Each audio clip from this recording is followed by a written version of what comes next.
Olá a todos! Vamos agora fazer uma descrição macroscópica dos gases ideais. Quando a gente usa o termo propriedades macroscópicas, estamos nos referindo às propriedades de conjuntos grandes de matéria. A palavra macro, em grego, significa longo ou grande.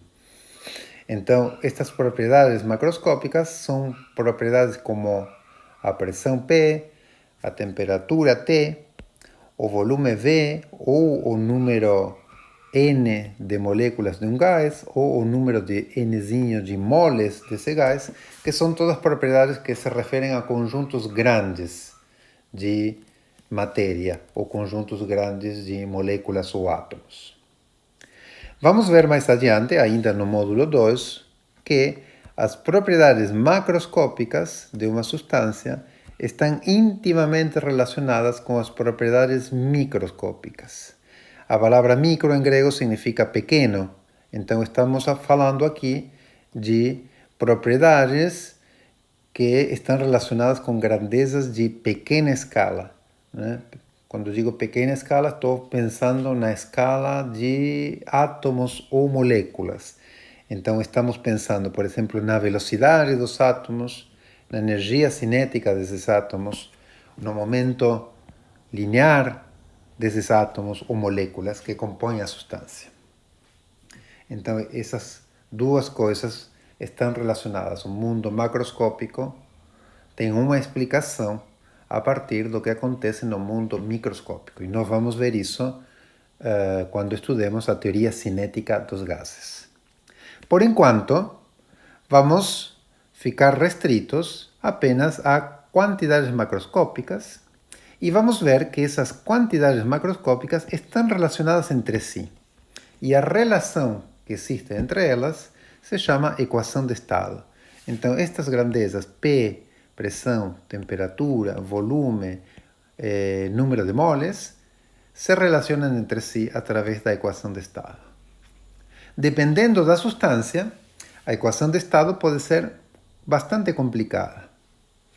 No entanto, se a gente analisa gases que estão em pressões baixas ou em densidades baixas, independentemente da substância, o que se encontra é que a equação de estado, ou seja, a relação entre as variáveis macroscópicas, é sempre a mesma para todas as substâncias e ela é uma relação muito simples.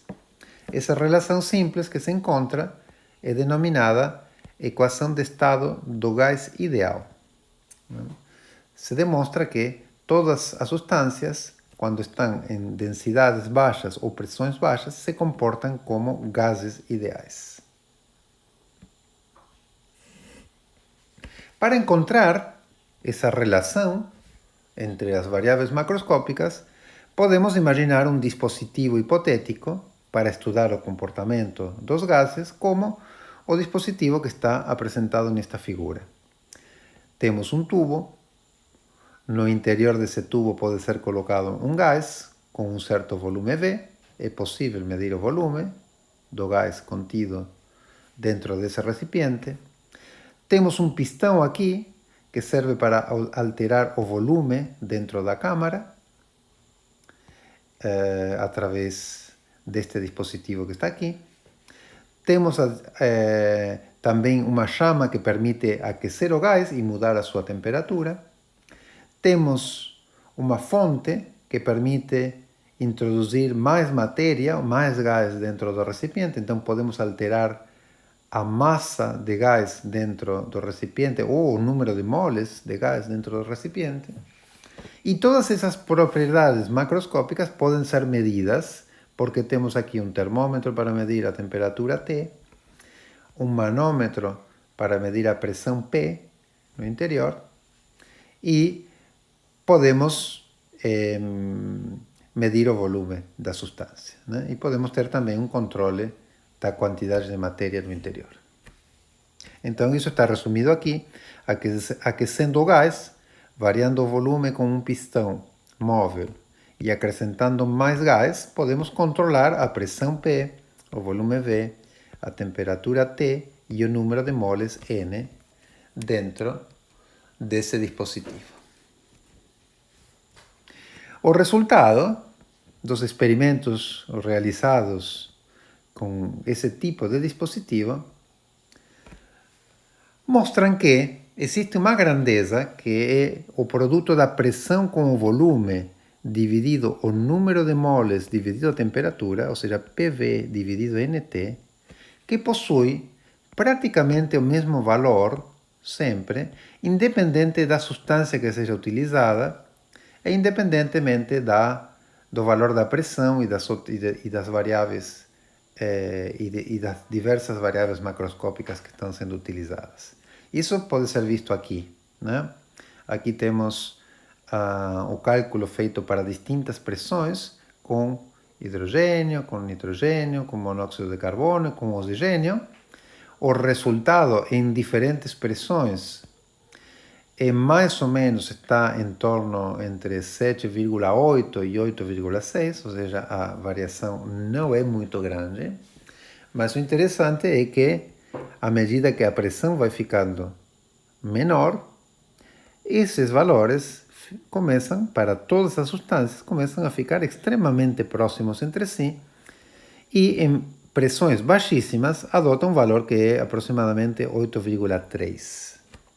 Mesmo o oxigênio 2, que é a curva que nesta figura mais se afasta das outras, tem uma variação menor que 1% se a gente fica restrito neste intervalo daqui de temperaturas, de pressões entre 0 e 5 atmosferas. Então aqui tem uma variação realmente muito pequena, menor que 1%. Obviamente, se a gente repete este procedimento, estas medidas em densidades mais baixas, então essas pequenas diferenças tendem a desaparecer, né?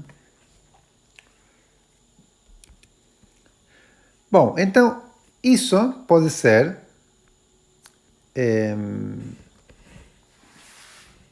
escrito numa única equação, né? O que nós encontramos é que P por V dividido número de moles vezes T é uma constante, se a densidade é baixa ou a pressão é baixa. Eu posso chamar esta constante de R, posso este N aqui passar e o T passar multiplicando para o outro lado. E então temos o que se chama lei dos gases ideais.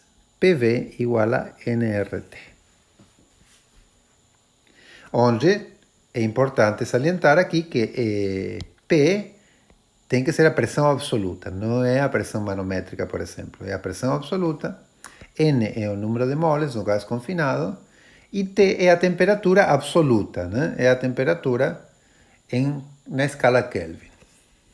A constante R se chama constante dos gases ideais e ela tem um valor experimentalmente determinado que é universal para todos os gases diluídos, que é 8,31 Joule por mol Kelvin. E, como falamos antes, desde que a densidade seja baixa, esta lei se aplica para qualquer gás ou para qualquer mistura de gases diferentes. No caso de uma mistura, simplesmente temos que usar para N o número total de moles da mistura.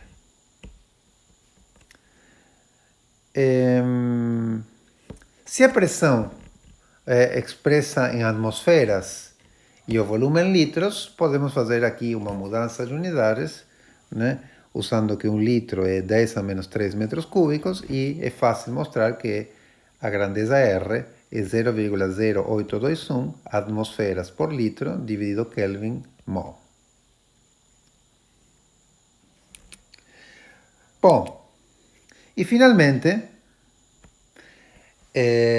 nós podemos reescrever a lei dos gases ideais em uma forma alternativa. Para isso, eu vou escrever primeiro a lei dos gases ideais, da maneira que estávamos escrevendo até agora. PV igual a nRT. Agora vou fazer o seguinte. Vou escrever PV, mas do outro lado, vou escrever N e vou multiplicar pelo número de Avogadro. No lugar de R vou dividir pelo número de Avogadro, R dividido em número de Avogadro por T. Então vejam que o único que eu fiz aqui foi multiplicar e dividir pela mesma grandeza.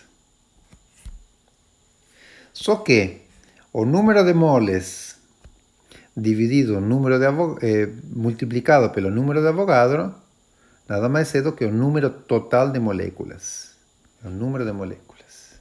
10 a 23 moléculas, por exemplo. E R dividido Na é uma nova constante que nós vamos chamar de K e que é conhecida como constante de Boltzmann. Então, com estas mudanças, nós temos que a pressão pelo volume é o número de moléculas, aqui já não é mais o número de moles, é o número de moléculas pela constante de Boltzmann pela temperatura.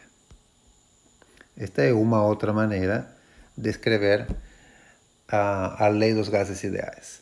Lembrem que o número de Avogadro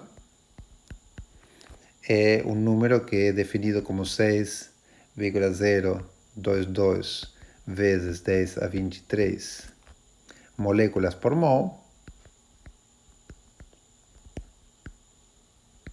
E é simples mostrar que K,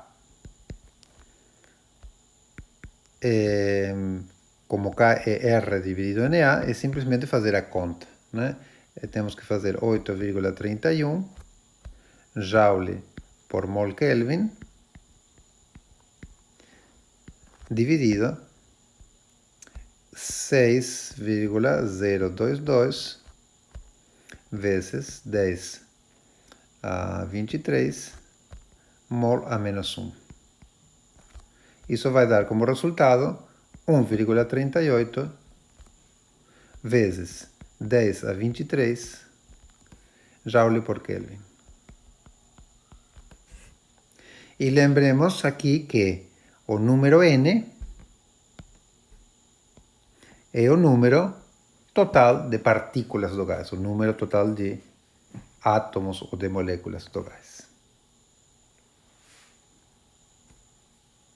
Então, isso está resumido aqui, onde colocamos a nova forma da lei do gás ideal, usando o número total de moléculas e a constante de Boltzmann, onde Na é o número de Avogadro, K é a constante de Boltzmann que está calculada aqui, e lembrando que N é o número total de partículas do gás.